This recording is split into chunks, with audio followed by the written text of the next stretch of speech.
Dear student, chapter first history, part 3. Before it, the summary of the previous part. First of all, 1774, Louis XVI become king of France.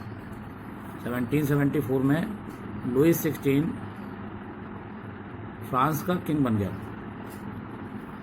1789 में Louis 16 called together Assembly of State. There are 3 states in France. Louis 16 ने तीनों state के representative को call किया. क्यों? Increasing of tax. Third state withdraw कर लिया, assembly को बाहर हो गया क्योंकि उसकी बात नहीं मानी गई और उसने अपने को नेशनल असेंबली घोषित किया. Third state form A national assembly. Third point, the outbreak of revolution. 14 जुलाई 1789 को जो रिवोल्यूशन है वो फ्रांस का वो स्टार्ट हो गया. इसके बाद और घटनाएं घटी, आपको पता है, सब प्रीवियस वाले हमने पार्ट में बताया है. 1791 को एक कॉन्स्टिट्यूशन फॉर्म, एक नया कॉन्स्टिट्यूशन बना जिसमें जो किंग का पावर था उसको लिमिट कर दिया. Form limit the power of king. अब उनको नेशनल असेंबली के मर्जी से काम करना था. उसके अलावा 1791 में basic right of all human beings, यानी फ्रांस के जो सिटीजन थे उनको बेसिक राइट प्रोवाइड किया गया. फंडामेंटल राइट जो है बेसिक उनकी जो थी उसको प्रोवाइड किया गया. तो 1791 में 2 काम हुए. एक कॉन्स्टिट्यूशन जो फॉर्म हुआ तो limit the power of king, राजा की पावर को कम किया गया, लिमिट किया गया. वो कोई भी वर्क जो है बिना नेशनल असेंबली के कंसर्न के नहीं कर सकते थे. और second point, the guarantee basic rights of human beings. अब इसके बाद 1792 में national assembly declare war against Persia and Austria. तो पर्सिया और ऑस्ट्रिया के खिलाफ उन्होंने वार घोषित किया. क्यों किया? क्योंकि जैसे ही 1791 में राजा के पावर को लिमिट किया, इसने पर्सिया और ऑस्ट्रिया के राजाओं से संपर्क किया और अपने सिटीजन के ही खिलाफ कंट्रोल करने के लिए एक षड्यंत्र रच रहा था राजा. तो 1792 में नेशनल असेंबली को पता चला, नेशनल असेंबली ने डिक्लेयर कर दिया वार और उसमें पर्सिया और ऑस्ट्रिया के खिलाफ वार किया. इसके बाद इलेक्शन हुए. कई जो है बने हुए थे क्लब, जिसको उस समय के पॉलिटिकल पार्टी के रूप में जाना जाता है. उसमें जैकोबियन क्लब था जो बहुत फेमस हुआ, जिसमें आम लोग थे और उसने गवर्नमेंट बनाई. जैकोबियन क्लब में गवर्नमेंट, उसका लीडर तो जो था मैक्सिमिलियन रोबेस्पायर, इसका लीडर था. वो वहाँ का चुना गया हेड और उसने गवर्नमेंट बनाई. यहाँ new government does not control the price of food, क्योंकि पर्सिया और ऑस्ट्रिया से जो वार हुआ इसमें फिर जो है फ्रांस की हालत को ख़राब कर दिया. तो जो न्यू गवर्नमेंट बना जैकोबियन क्लब का, उसने कंट्रोल नहीं कर पाया प्राइस को और इसके लिए उसने राजा को ही कारण माना. क्यों राजा को माना? क्योंकि राजा गुप्तचुप जो है पर्सिया और ऑस्ट्रिया से समझौता कर रहा था, इसकी वजह से युद्ध करना पड़ा. इसलिए जो न्यू गवर्नमेंट फॉर्म हुई उसने इसके कारण को, जो प्राइस बहुत तेज़ी से बढ़ रहा था फूड आइटम के, जो प्रॉब्लम क्रिएट हो रही थी, उसके लिए राजा को दोषी माना और इसलिए 21 सितंबर 1992 को राजा को अरेस्ट किया गया. तो किंग अरेस्टेड. बाद में जब भी अरेस्ट इसको किया गया उसी समय फ्रांस को रिपब्लिक कंट्री बनाया गया. ये रिपब्लिक का मतलब क्या होता है? पहले मोनार्की सिस्टम था, अब रिपब्लिक हो गया. तो रिप्रेजेंटेटिव जो इसका हेड रिप्रेजेंटेटिव हो वो पब्लिक के द्वारा इलेक्टेड हो, इसी को रिपब्लिक कहते हैं. तो India is a republic country. Why? The head of government, यानी कि जो प्रेसिडेंट है इलेक्टेड बाय पीपुल है. But England is not a republic. Why? The head of England a king. With monarchy system, वहाँ राजशाही पद्धति है। तो जैसे भारत में जो हेड ऑफ पोस्ट है वो रिपब्लिक है, वैसे ही फ्रांस में भी रिपब्लिक हो गया। यानी कि जो वहाँ हेड बनेगा वो बाई इलेक्शन से बनेगा। तो कब हुआ ये? 1992 में 21 सितंबर को जब ये किंग को अरेस्ट किया गया, उसी समय में किंग की पोस्ट खाली हो गई और डिक्लेयर कर दिया गया कि अब रिपब्लिक होगा, जो हेड बनेगा वो अब बाई इलेक्शन बनेगा। इसके बाद भी पब्लिक के गुस्सा शांत नहीं हुआ। 21 जनवरी 1793 को राजा को, रानी को, दोनों को एक कोर्ट के द्वारा डेथ कर दिया गया। For control government start to punish, start करना शुरू कर दिया गवर्नमेंट ने, जो नई गवर्नमेंट थी, और लोगों को जो सरकार के विरोध थी।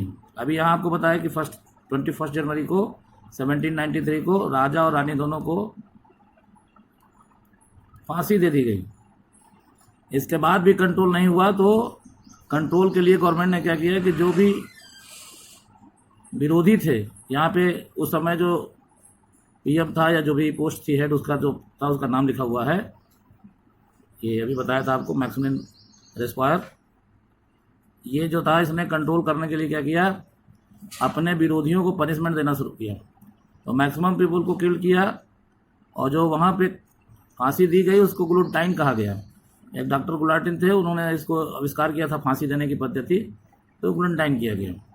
और ये 19 जुलाई 94 में मैक्सिमिलियन को फेलियर किया गया कि ये फेल कर दिया, गवर्नमेंट फेल कर गई और ये चला नहीं पाया। इनको भी एक कोर्ट ने कन्विक्ट पाया और उसमें कोर्ट ने इनको ऑर्डर दिया फांसी के लिए, गुलियोटाइन कर दिया। गुलियोटाइन का मतलब यहाँ फांसी देने की एक तरकीब है, विधि है, जो फ्रांस में फेमस हुई थी।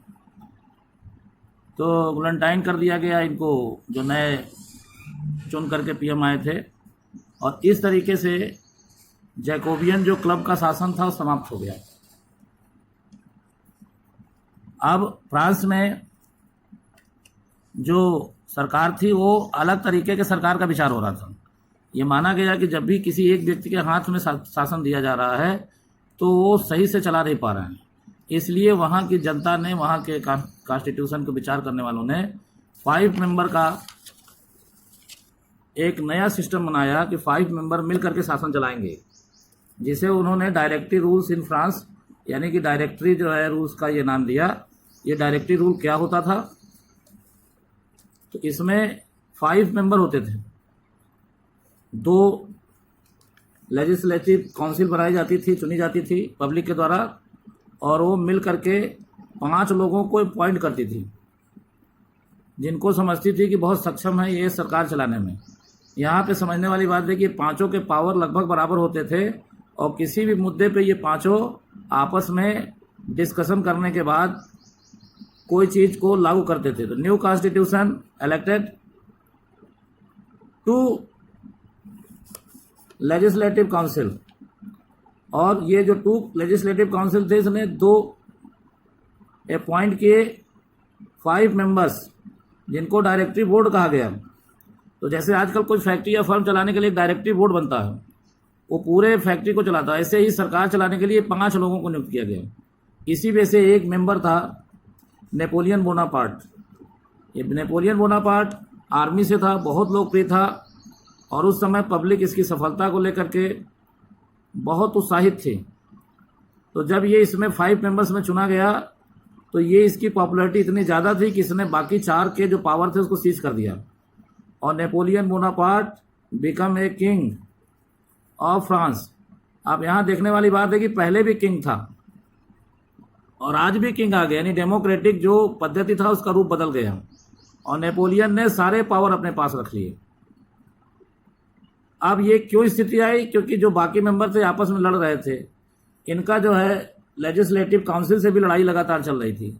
इस मतभेद को देखते हुए नेपोलियन बोनापार्ट उभर करके आया, और उसने अब इसके आने के बाद 1804 से 1815 तक यहाँ पर शासन किया इसने, नेपोलियन बोनापार्ट ने, और 1815 में वाटरलू की लड़ाई में ये हार गया। उसके पहले इसने बहुत से इसमें चेंजेज किए यहाँ पर, और फ्रांस को इसने बहुत आगे तक ले गया। तो फ्रांस में जितने भी ये पूरे चेंजेज हुए पॉलिटिकल, उसमें से कुछ बातें उभर के आती हैं कि वहाँ पे फ्रीडम हुआ सिटीजन का, इक्वालिटी बिफोर लॉ हुआ और ये फ्रेटर्निटी हुआ, भाईचारा हुआ। ये 3 संदेश पूरी दुनिया में गया, एशिया में गया और बाद में इसको लेकर के फ्रांस के इस क्रांति का महत्व बताया जाता है।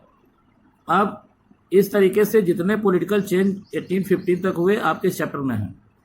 अब इससे अलग हटकर 3 पॉइंट हैं, देयर आर 3 पॉइंट्स। ये 3 पॉइंट कौन कौन से हैं? वोमेंस, रिवोल्यूशनरी पीरियड में वोमेंस का क्या हाल हुआ, उनमें क्या चेंजेज हुए। इसके बाद स्लेव्स मतलब दास। और तीसरा जो एवरीडे वहाँ पे फंक्शन था उसमें एवरीडे लाइफ में क्या चेंजेज हुए। ये 3 पॉइंट पे इस चैप्टर में अलग अलग डिस्कस किया गया। सबसे first of all the position of women in France. तो पहले जब ये रिवोल्यूशन नहीं हुआ था तो ज़्यादातर जो थर्ड स्टेट की महिलाएं थी, most women of the third state sold flower, fruit, vegetables and work as domestic servant. तो ये घर के लिए फल फूल सब्जियां खरीदती थीं और घर के जरूरत का सामान लाती थीं। और जो कुछ गरीब महिलाएं डोमेस्टिक सर्वेंट यानी कि नौकरानी का भी काम करती थी बड़ों घरों में। तो पहले थर्ड स्टेट की महिलाओं के ये हाल थे वहाँ फ्रांस में। इसके बाद इन लोगों ने जब फ्रांस में रिवोल्यूशन हुआ, नई गवर्नमेंट बनी, तो इन्होंने अपने को इक्वल राइट के लिए लड़ाई की। यानी वहाँ इनको पैसिव सिटीजन में माना गया और इनको वोट डालने का अधिकार नहीं दिया गया। इन लोगों ने अपने लिए इक्वल राइट एज मैन, जैसे पुरुषों को अधिकार मिला है वोट डालने का या बाकी चीज़ों के लिए, उसके लिए इन्होंने लड़ाई की। परंतु बीच बीच में कई संशोधन हुए। फाइनली इनको 1946 में राइट टू वोट मिला। तो काफ़ी लंबे संघर्ष के बाद वोमेन्स वहाँ पे पॉलिटिकल राइट पाई। अब आते हैं स्लेव मतलब होता है दास। अब यहाँ देखने वाली बात है, बहुत लोग ये समझ रहे हैं कि दास क्या होता है ये। तो ऐसा ये नौकर होता, सर्वेंट होता है जो खरीद फरोख्त के द्वारा प्राप्त होता है। वहाँ पे जैसे आप कोई घर का सामान लेते हैं खरीद करके, वैसे ही फ्रांस में मनुष्यों को खरीद लिया जाता था, उनको स्लेव कहा जाता था, दास। और उनका उपयोग जो बिजनेसमैन थे अपने बिजनेस में करते थे। इनके पास नो सैलरी, कोई सैलरी नहीं थी इनकी, न कोई इनकी डिमांड थी, न कोई इनका वर्क का टाइम था, मालिक को खुश करना था। तो वहाँ ज़्यादातर जो तंबाकू की खेती होती थी या बड़े शुगर केन की खेती होती थी, उसमें बहुत मेहनत होती थी। तो स्लेव का यूज किया जाता था इसी में। या जो बिजनेसमैन थे अपने गोदाम में सामान को रखने के लिए, निकालने के लिए या भारी भरकम वर्क के लिए रखते थे। तो स्लेव वहाँ के बिजनेस में बहुत बड़ा रोल था। तो इनका एक्सप्लोटेशन किया जाता था स्लेव का फ्रांस में बिफोर 18th सेंचुरी के पहले। लेकिन 18th सेंचुरी में जब रिवोल्यूशन हुआ तो ये बहुत डिमांड की गई कि इनको स्लेव को फ्री किया जाए। वहाँ बड़े बड़े जो थिंकर थे उन्होंने कहा कि ये मनुष्य हैं और इनको भी आज़ादी चाहिए, इनको भी फ्रीडम चाहिए। तो बड़ी लंबी लड़ाई लड़ी। लेकिन चूंकि बिजनेस इस पे डिपेंड था स्लेव पे फ्रांस में, इसलिए वहाँ की सरकार बिजनेसमैन से डरती थी। 1794 में गवर्नमेंट ने पास किया बिल कि इनको फ्री किया जाए स्लेव को।